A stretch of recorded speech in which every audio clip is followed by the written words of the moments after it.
Hematu. Yeah, oh, sorry about that. I have a habit of slipping back into the Planko language. It's good to finally meet you in person.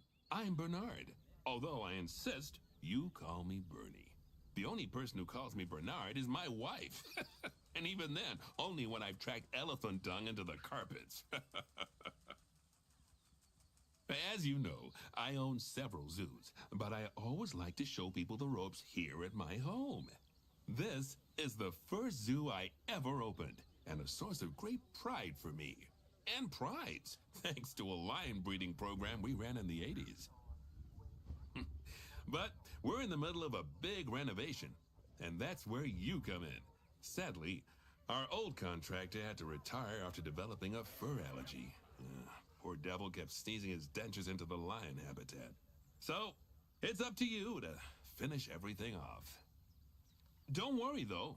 I'm not completely throwing you into the deep end. My head keeper, Nancy Jones, will be lending a helping hand. Oh, she's a hard worker, and she'll expect you to be too. But I'm sure you'll get along like a house on fire, or even better, one that isn't on fire. Less shouting that way. Hello there. From that rosy, fresh face of yours, I'm guessing you're Bernie's new hire. Good. Now, I hope you're ready to ditch your diploma because we're about to get really hands-on. But before we begin the real work, how about we familiarize you with the zoo by learning how to fly around it and visiting some of our beautiful animals.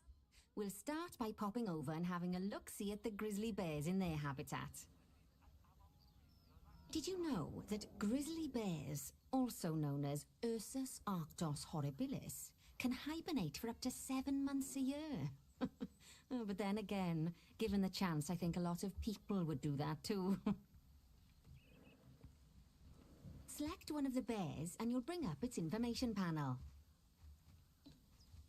This is where you can find out all kinds of information about your animal, the most important thing being its overall welfare. You'll learn more about animal welfare today as we go through your objectives. But for now, let's enjoy this magnificent animal. Why don't you select the camera at the bottom of its information panel? See now, this is a fantastic way to get a close look at your animals. You can also get this view of an animal by simply double-clicking on it. Okay, when you're ready, let's pop over to the other side of the zoo and take a look at the lions. I've marked their location for you to find.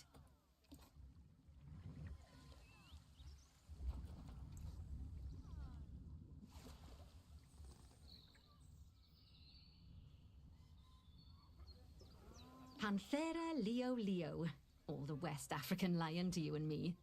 Lions are the most social of the big cats, and there can be as many as 40 lions in a pride, although prides of that size are pretty rare. As Bernie would say, those lions are awesome, which is precisely why I handle the training instead these days. Anyway, how about we get started on those objectives? Come on, let's head over to an empty habitat and see what needs doing there. As you can see, it's a lovely space for animals, but it's missing a certain something. Well, 2 somethings. Warthogs. So I'd like you to adopt a pair of them. To adopt animals, we need to open the animal market, which is in the animal trading section. There we are, a pair of perfectly splendid warthogs for our zoo. Just click on them and select Adopt from the side menu. Normally the animal exchange would be full of animals, but I've emptied out the market while you learn how it works. The last thing I need is you accidentally ordering a dozen elephants.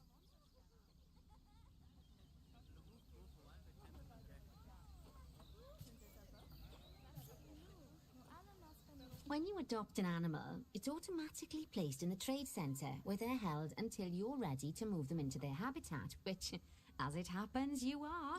So how about you move them into their new home?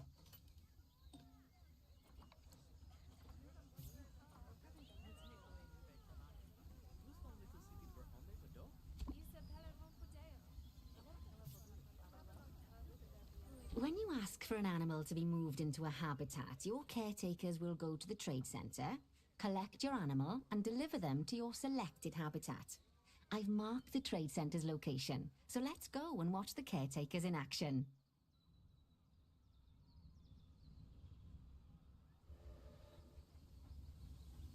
Well, as you can see, those caretakers don't hang about.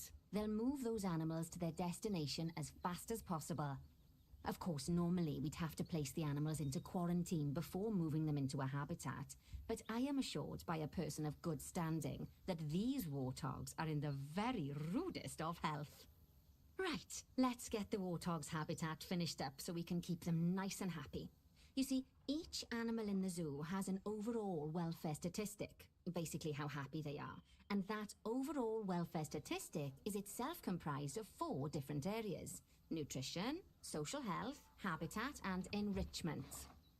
Luckily, if you select an animal, you'll bring up their animal welfare information panel, which we saw earlier, where you can see how they're doing. That way, you'll know exactly what areas need to be addressed. Don't worry if that's a lot to remember. You can always check the Zoopedia for more information. Let's start by making sure we're taking care of the warthog's nutrition welfare. To do this, we'll need to place a food station and a drinking station. Now, each animal requires a different type of feeding station, and for the warthogs, it's a small feeding trough. So let's add one of those and a water bowl.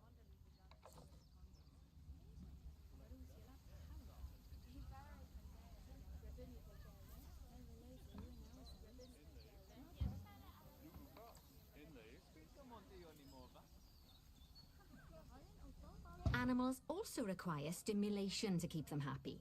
Let's add a lovely mud bath for the warthogs to roll around in. That bath will count towards their enrichment welfare, specifically their toy enrichment welfare.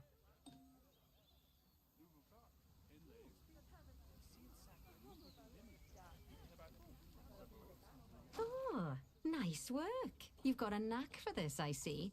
Now, our contractor had to leave in a hurry, so this place is in a fair old state. Unfinished thingamajigs and whatsits all over the shop. But the first thing we need to finish is the ostrich habitat. It's over near the hippos.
Oh, before we actually start building our ostrich habitat, let's pause the game.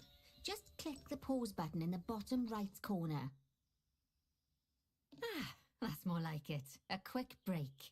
Sometimes it's a good idea to pause the game whilst you're doing something which requires your concentration, because it'll stop the zoo spinning out of control while you're looking the other way. Let's keep the game paused while we get this ostrich habitat built. Okay, job number 1 here is to add a habitat gate before we complete the barrier. Every habitat needs a habitat gate. After all, how else would the keepers get in and out? Just make sure it's hooked up to the path so the keepers can reach it.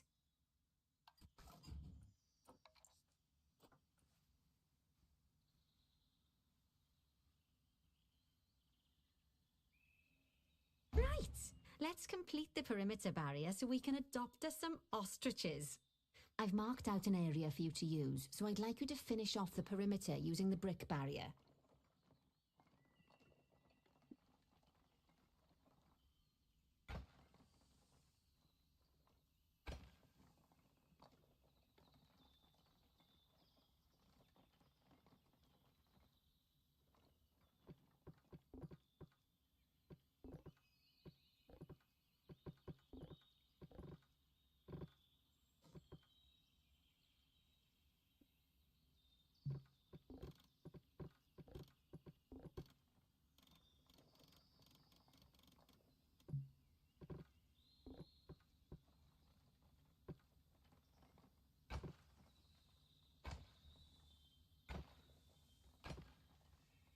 Good work! Remember, before you can place animals in any habitat, it has to have a full loop of connected barrier. Now, you've probably noticed that guests can't actually see into this habitat at the moment. At least not without a stepladder. But seeing as they're banned, I'd like you to select a piece of barrier and swap out the brick for a glass barrier, so the guests can see in.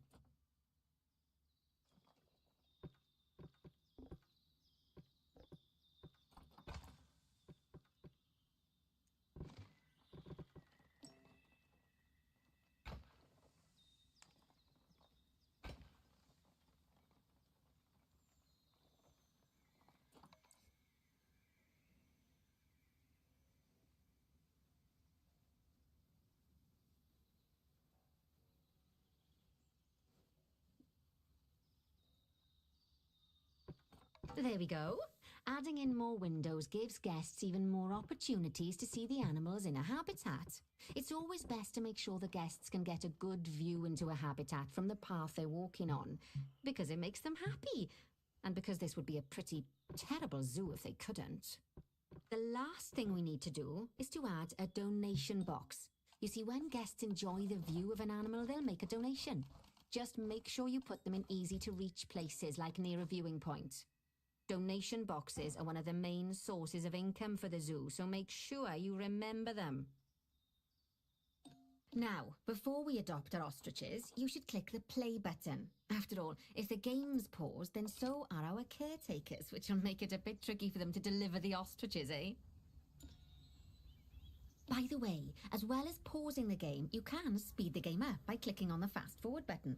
It'll run everything at 2 times and 5 times faster. It can be useful, especially if you're waiting for money to accumulate or for animals to be delivered to your habitat. Personally, I use it when I'm waiting for a brew to finish. All right, you've finished the habitat, so it's high time we adopted those ostriches, don't you think? Let's get 4 of them in here.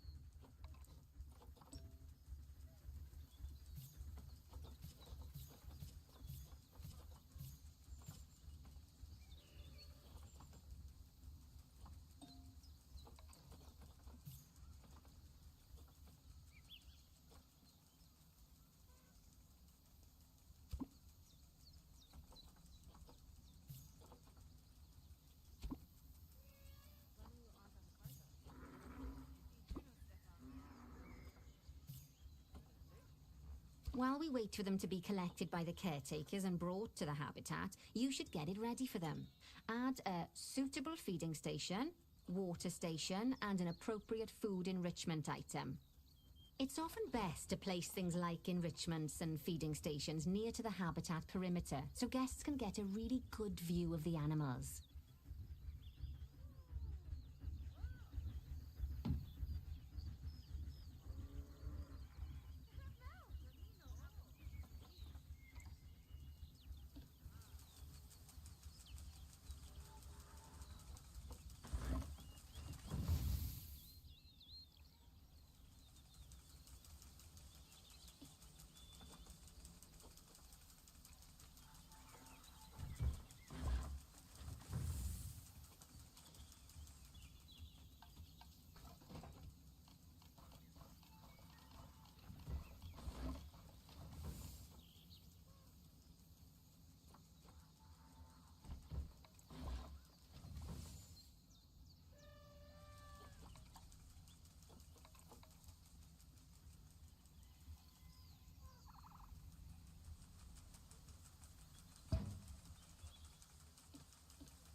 to see the ostriches have somewhere they can really stretch their legs.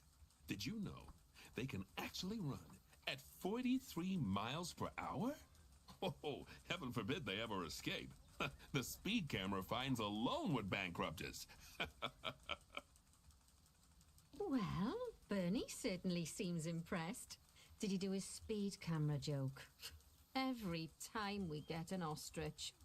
So, now we've made the ostriches' lives a bit better, let's do the same for the keepers, shall we? To make it easier for the keepers to feed the ostriches and hippos, we should build a new keeper hut. Keeper huts are where the keepers prepare the food for animals, so they should be placed near to the habitats to make sure the keepers don't waste their time walking when they should be looking after the animals.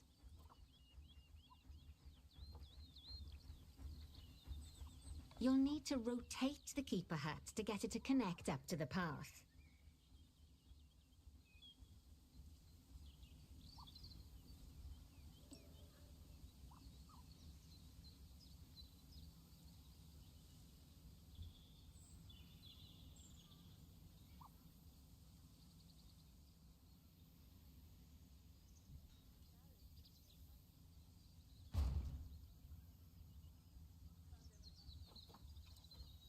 This keeper hut only has space for one keeper, but the larger keeper hut can allow multiple keepers to prepare food at the same time. Oh, but bear in mind that keeper huts and other staff facilities shouldn't be placed near to areas where there are lots of guests.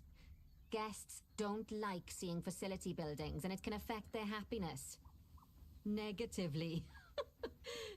In case that wasn't clear.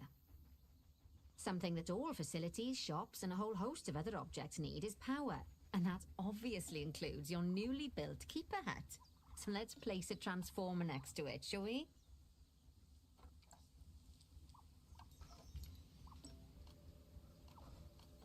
Now, the reason everything has gone blue is because you're using the power heat map. This map allows you to see what is and what isn't powered in your zoo. So once you've placed your transformer, you can click in the bottom left to turn the heat map off.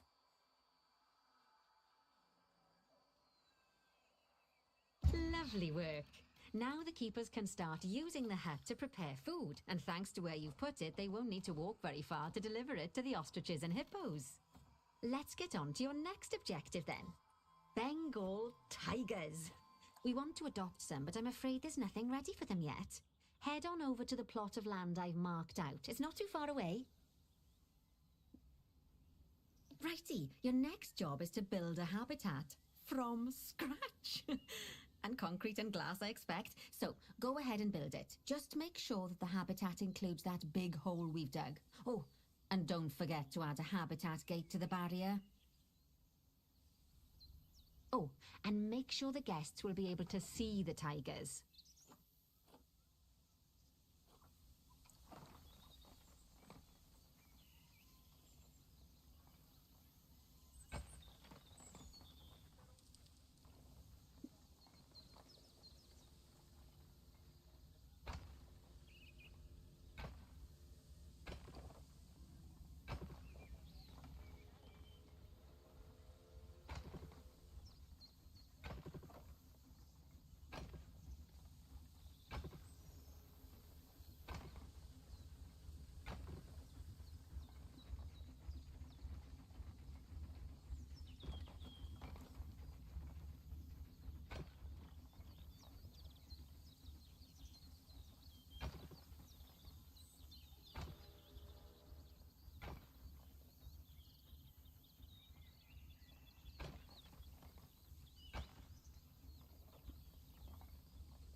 Now, Bernie takes safety very seriously at his zoos, so we should probably make sure those tigers can't jump out of their habitat, don't you think? The way we'll do it is by changing the height of the habitat's barrier. Okay then, you should start by double-clicking the habitat barrier, which will take you into barrier editing mode. Great. Now highlight the entire perimeter of the habitat. You can do that by clicking and dragging the barrier selection tool.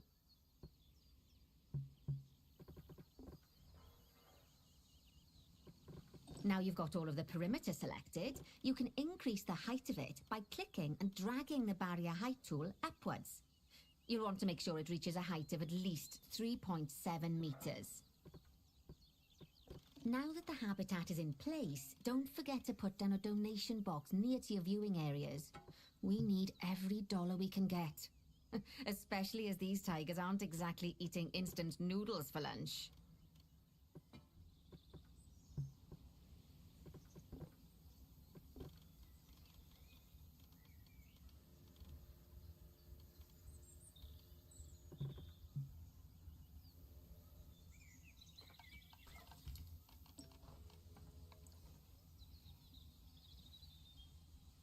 Okay, that's the habitat boundary complete, the habitat gate's in place, and most importantly, the tigers won't be able to jump out of it anymore. I think it's time we adopted those tigers.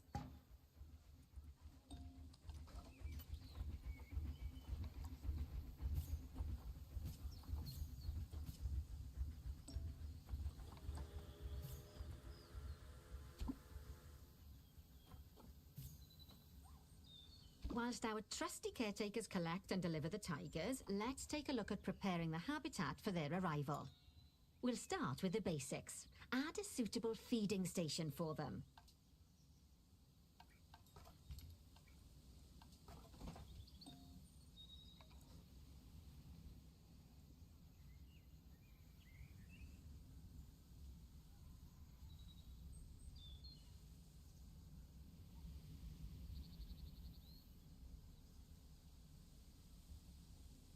This time, instead of adding a water bowl, let's try something different. Some animals need a pool in their habitat so they can go for a swim, but they can also use it to drink from. All you have to do is make sure the banks of the pool have a gentle slope so they can easily get a nice, refreshing drink. There's already a pool excavated, but you still need to fill it with water. You should do that by going into Terrain and selecting the water tool. Yes, that'll do nicely.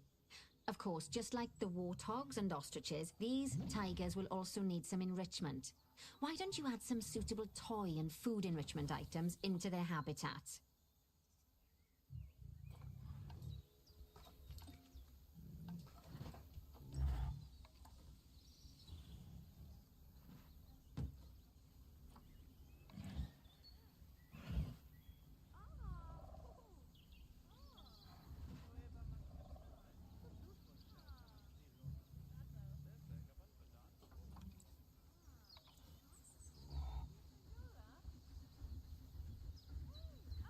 Okay, it's really starting to take shape.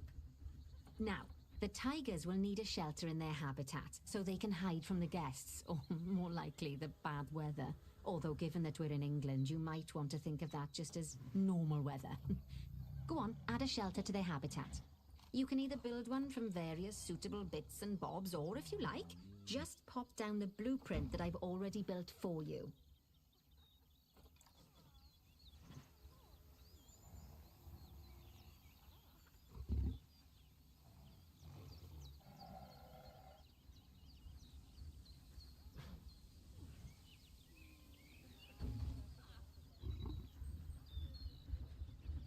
Oh, poor Dabs. I'm sure it can't have escaped your attention that the tigers look a bit miffed. That's because they aren't too keen on the type of terrain in their habitat. Select a tiger and bring up its information panel. Rightio, click on the Terrain tab. That way you can view the terrain information and see how they feel about the different types of terrain. That'll tell you what the tigers need more of or less of in this habitat. Okay then, open the Terrain editing tool, select Painting, and give them some more soil. Yes, that should help with the habitat part of their welfare.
Right then. All animals need plants and trees from their own biome or continent. You know, deserts, savannas, or Asia, Europe, that sort of thing. It looks like these tigers need a few more plants in their habitat. To get a perfect fit, use plants from the rainforest and temperate biomes that are native to Asia. Although if you have to, you can get away with using just one or the other. The tigers will also want a certain amount of their habitat to be covered by those plants. To find out which plants to use and how many, select a tiger and go to the Environment tab. Now, as you can see, some of the plants currently in the habitat aren't quite right for the tiger, like the wattle bushes. You can remove them if you want. You can find all of the plants you need in the nature section, and you can use the filters to only show the types of plants you want to see. In this case, that's plants from the rainforest or temperate biomes.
say the good fences make good neighbors.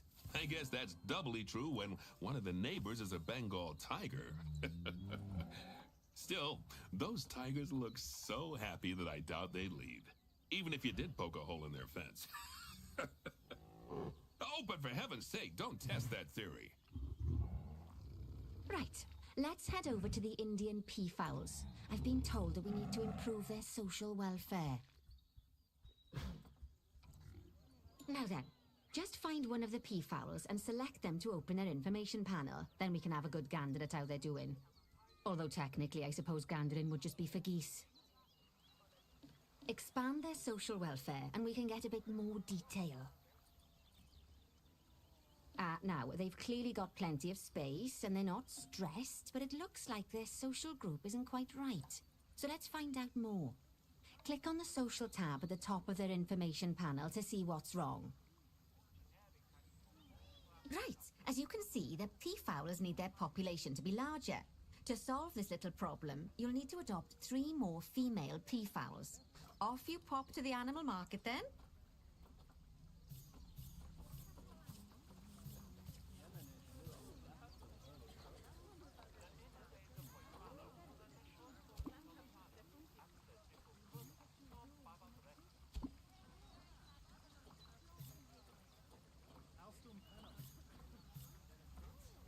Good work on those peafowls. I expect they'll be delivered soon. But sadly, it sounds like our snow leopard is a bit grumpy. Let's head over there and see what's wrong with her.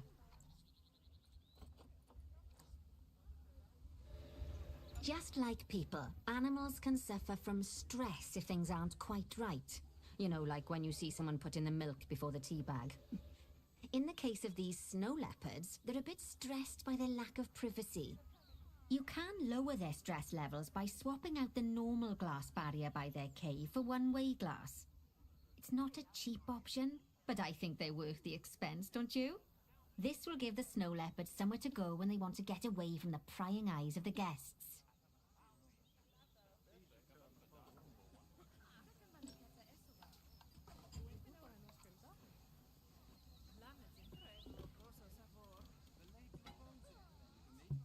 Of course, when an animal isn't in its natural biome, it's probably going to be too hot or too cold. Unsurprisingly for the snow leopards, it's too hot. Even with the terrible British weather. You should help cool it down by adding some coolers to their habitat. But let's start by opening up the temperature heat map and having a look-see at the temperature in the leopard's habitat.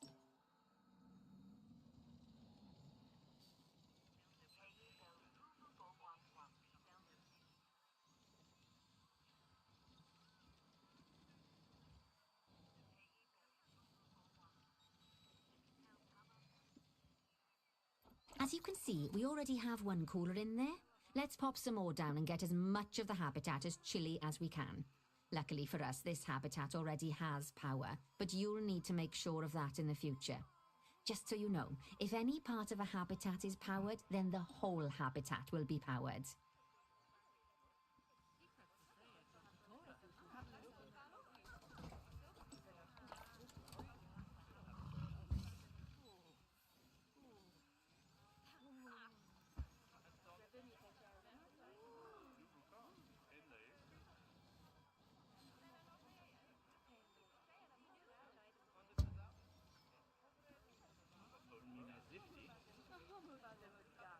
You can find heat maps for all sorts of helpful things, so do be sure to explore them and make good use of them. It'll take a little while for the temperature to adjust once you've added coolers or heaters, but now we've got the coolers in, we can address the leopard's terrain welfare. You see, what the leopards really want in here is snow and rock, so let's make that happen.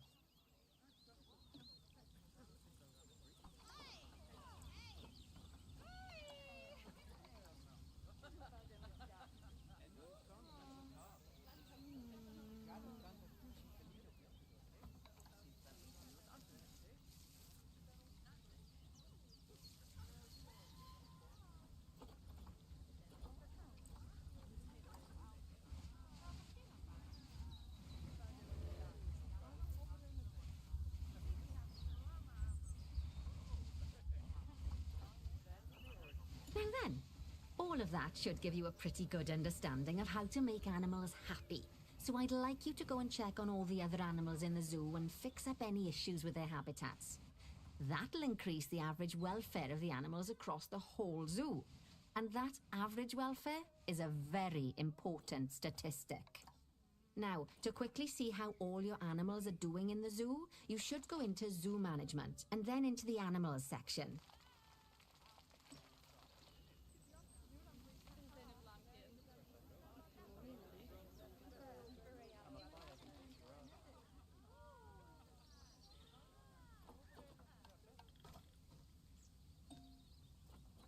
As you can see, this list shows you the animal's overall welfare. So if something's amiss, then you can quickly pop over to them using the locate button. Right, I'm off for a cuppa while you make sure all the animals are well looked after.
it's fair to say that you've passed the first part of your training with flying colours. There's still lots more to learn, but we'll have to head to another one of Bernie's zoos for that. If you want to grab your passport, we'll head off, shall we?